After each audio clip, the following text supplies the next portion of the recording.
ਸਲਾਮ ਦੋਸਤੋ, ਮੈਂ ਸਾਕਬ ਪੰਜਾਬੀ ਜੀਵੇ ਸਾਂਝਾ ਪੰਜਾਬ ਤੋਂ। ਨਾਲ ਨੇ ਮੇਰੇ ਚੌਧਰੀ ਸਿਕੰਦਰ ਗੋਂਦਲ ਸਾਹਿਬ। ਅਸੀਂ ਅੱਜ ਜਾ ਰਹੇ ਹਾਂ ਘੜਿਆਲ ਕਲਾਂ, ਤਨਵੀਰ ਬੁਖਾਰੀ ਸਾਹਿਬ ਹੁਰਾਂ ਦੇ ਪਿੰਡ। 500 ਤੋਂ ਜ਼ਿਆਦਾ ਜਿਨ੍ਹਾਂ ਨੇ ਕਿਤਾਬਾਂ ਲਿਖ ਦਿੱਤੀਆਂ ਨੇ ਤੇ ਜਿਨ੍ਹਾਂ ਦਾ ਪੰਜਾਬੀ ਇਸ਼ਕ ਹੈ, ਜਨੂਨ ਹੈ। ਅਸੀਂ ਜਾ ਰਹੇ ਹਾਂ ਘੜਿਆਲ ਕਲਾਂ। ਪੰਜਾਬ ਦੀ ਪਾਰਟੀਸ਼ਨ ਵੇਲੇ ਇਹ ਸਿੱਖ ਸਰਦਾਰਾਂ ਦਾ ਪਿੰਡ ਸੀ।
वालेकुम सलाम। ਕੀ ਹਾਲ ਨੇ ਬਾਬਾ ਜੀ?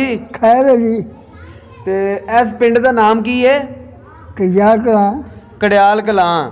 ਤੁਸੀਂ ਇੱਥੇ ਦੇ ਹੀ ਵਾਸੀ ਹੋ, ਇੱਥੇ ਦੇ ਹੀ ਵਸਨੀਕ ਹੋ ਜਾਂ ਉਧਰੋਂ ਆਏ ਹੋ? अभी ये सुन ले।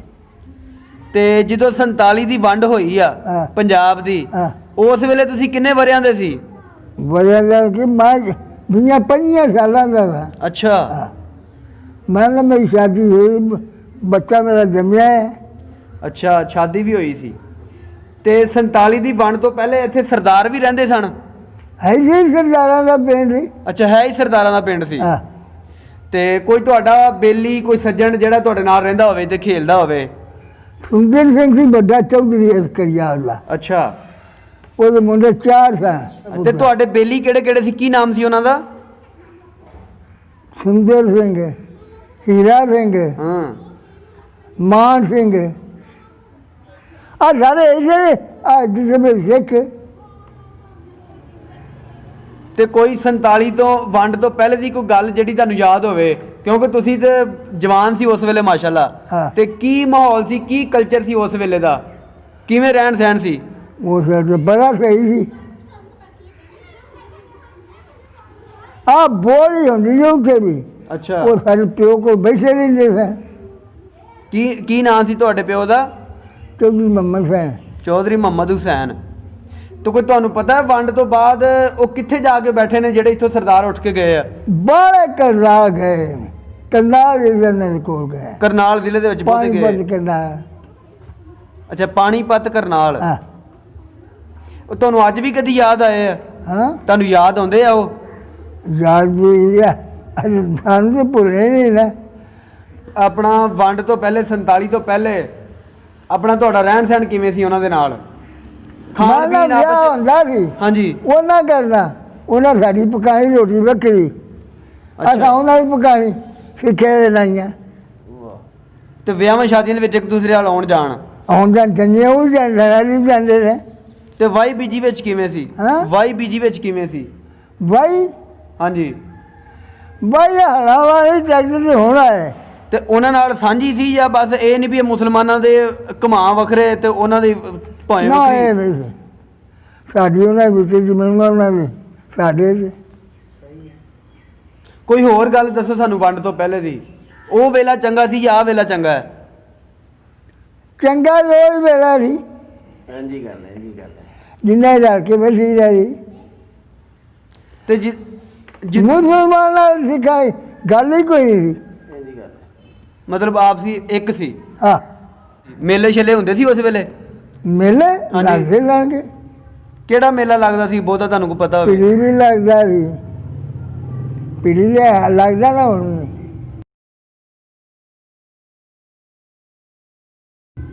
ਤੁਹਾਡੇ ਇਸ ਪਿੰਡ 'ਚ ਵੀ ਕੋਈ ਮੇਲਾ ਲੱਗਦਾ ਸੀ? ਹਾਂ ਇਸ ਪਿੰਡ 'ਚ ਵੀ ਕੋਈ ਮੇਲਾ ਲੱਗਦਾ ਸੀ? ਇੱਥੇ ਵਿਸਾਖੀ ਵੀ ਆ ਕਬਰਾਂ ਦਾ ਜਿਹੜਾ ਪਿੰਡ ਹੈ। ਅੱਛਾ, ਵਿਸਾਖੀ ਮੇਲਾ ਜਿਹੜਾ ਤੁਹਾਡੇ ਪਿੰਡ ਲੱਗਦਾ ਸੀ, ਹਾਂ ਉਹਦੇ ਬਾਰੇ ਸਾਨੂੰ ਕੁਝ ਦੱਸੋ। ਉਹਦੇ ਲਈ ਇੱਥੋਂ ਦੇ ਗਰਮੂਲੇ ਦੇ ਸਿੱਖ ਉਹਨਾਂ ਰਸਾ ਖਿੱਚ ਲਿਆ ਲੈ ਗਏ। ਹਾਂ। ਅੱਛਾ, ਰੱਸਾ ਖਿੱਚਦੇ ਸੀ, ਰਸੇ ਆ ਖੇਡਾਂ ਹੁੰਦੀਆਂ ਸੀ। ਹਾਂ ਸਾਡੇ ਪਿਓ ਉਹਨਾਂ ਨੂੰ ਤੁਰ ਗਏ ਸੁੰਦਰ ਸਿੰਘ ਉਹ ਇਸ ਕਾਠੀ ਚੱਲੀ ਉੱਥੇ। ਅਸੀਂ 50 ਬੰਦੇ ਗਏ ਸਾਂ ਕਿ ਅਸਾਂ ਕਰੋ ਬੱਕਰਾ ਰਖਾਓ। ਸਹੀ ਹੈ। ਉਧਰ ਜਾ ਕੇ ਹਾਂ ਉਹਨਾਂ ਕਿਹਾ ਬੱਕਰਾ ਕਰੋ ਤੇ ਖਾਓ। ਹਾਂ ਅੱਛਾ, ਹੱਲੇ ਵੀ ਮੁਹੱਬਤ ਹੈ ਇੱਥੇ ਉਹਨਾਂ? ਉਹਨੂੰ 47 ਤੋਂ ਬਾਅਦ ਫਿਰ ਤੁਸੀਂ ਗਏ ਉੱਥੇ? ਹਾਂ ਤੇ ਹੋਰ ਫਿਰ ਸਾਡਾ ਪਿਓ ਬਾਗੇ ਮੋੜਾ ਕਰਦਾ ਹੁੰਦੀਆਂ। ਉਹ ਗਿਆ ਨਾ ਉਹਨੇ ਮੇਰਾ ਦੋਨੋਂ ਆਲੇ ਜਾ ਤੁਸੀਂ ਪਾਕਿਸਤਾਨ ਨੇ ਲੈ ਚਲੋ ਜਾ ਅਸੀਂ ਸਭ ਲੈ ਜਾਣੇ ਆ। ਮੈਂ ਕਿਹਾ ਤੁਸੀਂ ਇਹਨੂੰ ਲੈ ਚਲੋ। ਇਕੱਠੇ ਰਾਹ ਦੇ ਬਟੇਲੇ ਲਗੇ ਮਿਲ ਗਏ ਕਿ ਜਦੋਂ ਬਗਲ ਪਿਆ ਹੋਵੇ ਕੋਈ ਰੋਂਦੇ ਨਿਕਲ ਗਏ ਕੋਈ ਹੱਸਦੇ ਨੇ ਪਰ ਵਾਲੇ ਉੱਡ ਗਏ ਬੇਪਰ ਰਹਿ ਗਏ। ਇਸ ਪਿੰਡ ਦੇ ਵਿੱਚ ਗੁਰਦੁਆਰੇ ਹੈ ਸੀ? ਗੁਰਦੁਆਰੇ ਤਰਾਏ ਆ ਮਸ਼ੀਨ ਨਾਲ ਹੀ ਗੁਰਦੁਆਰਾ ਨਾਲ ਹੀ ਕੋਈ ਗੱਲ ਹੀ ਨਹੀਂ ਸੀ। ਤੇ ਮਸੀਤਾਂ ਕਿੰਨੀਆਂ ਸੀ? ਮਸੀਤਾਂ ਤਰਾਏ ਤੇ ਤਰਾਵੇ ਗੁਰਦੁਆਰੇ ਤਰਾਵੇ ਮਸੀਤਾਂ ਤਰਾਵੇ ਗੁਰਦੁਆਰੇ। ਤੁਸੀਂ ਗੁਰਦੁਆਰੇ ਗਏ ਸੀ ਕਦੀ ਵੰਡ ਤੋਂ ਪਹਿਲੇ? ਮੈਂ ਅਸੀਂ ਉਹਨਾਂ ਦਾ ਕੜਾ ਬੰਦੇ ਜੋ ਜਿਵੇਂ ਸੀਰ ਕਰ ਰਹੇ ਹਾਂ ਇਹਦੇ ਚ ਕਰ ਰਹੇ ਹਾਂ ਨਾ ਉਹਨਾਂ ਦਾ ਦੇਣ ਹੁੰਦਾ ਸੀ ਹਲਵੇ ਪਕਾਣੇ ਖਾਣੇ ਇਕੱਠੇ। ਗੁਰਦੁਆਰੇ ਦੇ ਵਿੱਚ ਹਾਂ, ਕੋਈ ਫਰਕ ਹੀ ਨਹੀਂ ਸੀ। ਇੱਥੇ ਠੇਕਾ ਸ਼ਰਾਬ ਦਾ ਵੀ ਹਫੀਮ ਦਾ ਵੀ। ਵੰਡ ਤੋਂ ਪਹਿਲੇ ਜੇ ਸਿੱਖਾਂ ਦੀਆਂ ਧੀਆਂ ਸੀ ਜਾਂ ਤੁਹਾਡੀਆਂ ਧੀਆਂ ਸੀ, ਸਿੱਖ ਤੇ ਮੁਸਲਮਾਨ ਆਪਸ 'ਚ ਕੀ ਫਰਕ ਸਮਝਦੇ ਸੀ? ਮਾਨਾ ਜਾਈ ਸੀ ਕੋਈ ਨਾ, ਜਿਵੇਂ ਆਪਣੀਆਂ ਨੇ ਇੰਜੀ ਗੱਲ ਹੀ ਕੋਈ ਨਹੀਂ। ਬਾਬਾ ਜੀ ਤੁਸੀਂ ਆਪਣੇ ਜਿਹੜੇ ਤੁਹਾਡੇ ਯਾਰ ਸਨ ਤੁਹਾਡੇ ਨਾਲ ਖੇਡਦੇ ਰਹੇ ਨੇ, ਹਾਂ, ਉਹਨਾਂ ਦੇ ਵੀ ਨਾਂ ਨੂੰ ਜ਼ਰਾ ਦੱਸੋ ਨਾ, ਜਿਨ੍ਹਾਂ ਨਾਲ ਕੌਡੀ ਸ਼ੌਡੀ ਖੇਡਦੇ ਰਹੇ ਹੋ। ਗੁਰਬਚਨ ਸਿੰਘ, ਅੱਛਾ ਜੀਬਾ, ਅੱਛਾ ਸੰਦੋਖਾ।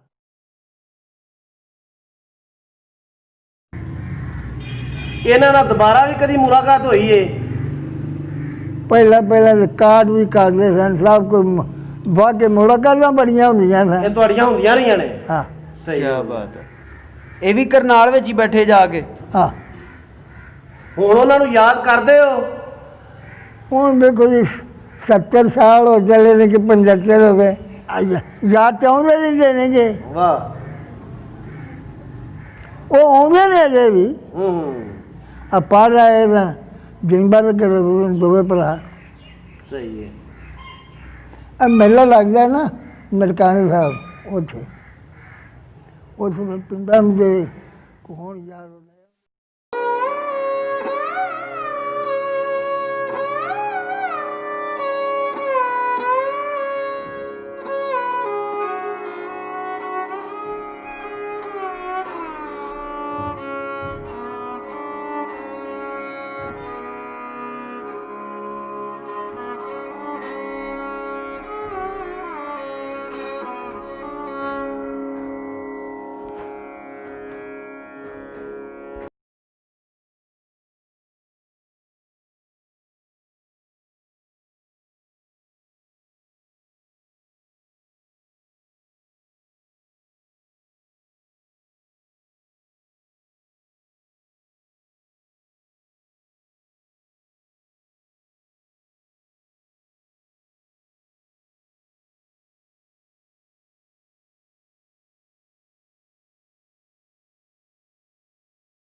ਜੀ ਦੋਸਤੋ, ਉਮੀਦ ਕਰਦੇ ਹਾਂ ਕਿ ਇਹ ਵੀਡੀਓ ਤੁਹਾਨੂੰ ਚੰਗੀ ਲੱਗੀ ਹੋਏਗੀ। ਜੇ ਤੁਹਾਨੂੰ ਵੀਡੀਓ ਚੰਗੀ ਲੱਗੀ ਹੈ ਤੇ ਤੁਸੀਂ ਲਾਈਕ, ਸ਼ੇਅਰ ਤੇ ਸਬਸਕ੍ਰਾਈਬ ਕਰਕੇ ਕਮੈਂਟ ਰਾਹੀਂ ਸਾਨੂੰ ਦੱਸ ਦਿਓ ਕਿ ਤੁਹਾਨੂੰ ਕਿਵੇਂ ਲੱਗੀ ਹੈ। ਜੇ ਤੁਹਾਡੇ ਨੇੜੇ ਵੀ ਕੁਝ ਇਹੋ ਜਿਹਾ ਮੌਜੂਦ ਹੈ ਜੋ ਪੰਜਾਬ ਦੇ ਇਤਿਹਾਸ ਨਾਲ ਜੁੜਿਆ ਹੋਵੇ ਤੇ ਸਾਨੂੰ ਸਾਂਝਾ ਪੰਜਾਬ 5@gmail.com ਤੇ ਸੰਪਰਕ ਕਰੋ ਤੇ ਲੈ ਆਓ ਯਾਰ ਹਵਾਲੇ ਰੱਬ ਦੇ ਮੇਲੇ 4 ਦਿਨਾਂ ਦੇ। ਉਸ ਦਿਨ ਈਦ ਮੁਬਾਰਕ ਹੋਸੀ, ਜਿਸ ਦਿਨ ਫੇਰ ਮਿਲਾਂਗੇ। ਆਪਣਾ ਤੇ ਆਪਣੇ ਪਿਆਰਿਆਂ ਦਾ ਰੱਖੋ ਬਹੁਤ ਸਾਰਾ ਖਿਆਲ ਤੇ ਉਹਨਾਂ ਨਾਲ ਸੁਖੀ ਵਸੋ, ਜਿਉਂਦੇ ਵਸਦੇ ਰਹੋ। ਰੱਬ ਰਾਖਾ।